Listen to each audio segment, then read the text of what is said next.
At least 18 civilians, mostly women and children, have been killed in airstrikes conducted by the US-led coalition in Afghanistan over the past week. The UN has confirmed it. On the 9th and 10th of February, international military forces conducted airstrikes in Helmand's Sangin district, reportedly targeting anti-government elements. UNAMA's initial inquiries suggest that the airstrike killed at least 18 civilians, nearly all women and children. The UN did not specify which member of the coalition was responsible, but the Pentagon said the US warplanes had completed 30 bombing raids in the area in the past 7 days alone. Afghan journalist Bilal Sadwari is in Kabul for us.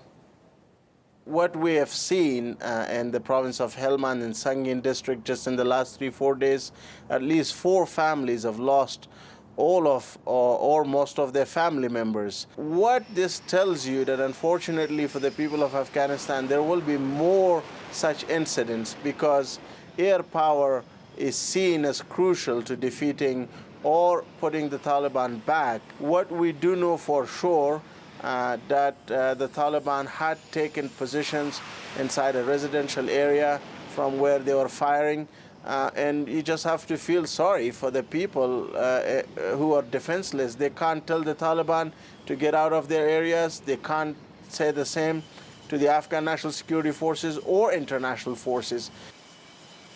We contacted NATO for comment on the incident. Here's what they told us. There's been fighting in and around Sangin over the last few weeks, and US forces have conducted strikes to support and defend our Afghan partners. We have no evidence that civilians were killed in these strikes. What's really unfortunate about this is this really highlights a fundamental problem of these so-called air-to-ground attacks, is that when you continue to see civilians killed in very large numbers, we've seen this across Afghanistan, we've seen this in northern Pakistan, we've seen this in Yemen, we've seen this in parts of North Africa, and the real problem is that what you're doing is you're driving the populace into the hands of the opposing parties, into the opposition. And that really cuts exactly against what it is the Americans and coalition forces are claiming they want right now. My experience and what I've seen since I retired is they really we don't hold pilots, and we don't hold targeters, and we don't hold drone operators accountable for what happens when when their bombs go off and when their missiles explode. Some of these generals that are making the decisions back in Washington do have quite a bit of experience. I would think that understanding would lead to a very different strategy in Afghanistan. But what I'm seeing so far is this kind of thing is going to continue and intensify. Last November, 33 civilians were killed and 27 injured by a US airstrike in Afghanistan's Kunduz province. However, the American investigation concluded that no action should be taken against those responsible because they acted in self-defense. The US forces did, though, offer their regrets.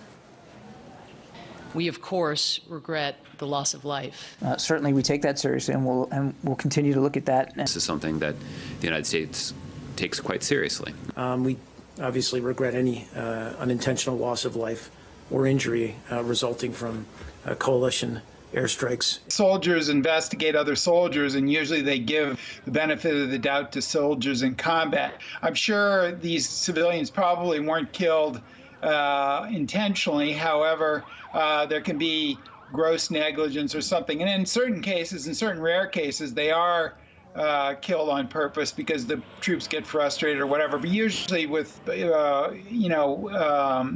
these types of things, at least with the U.S. military, it's highly trained.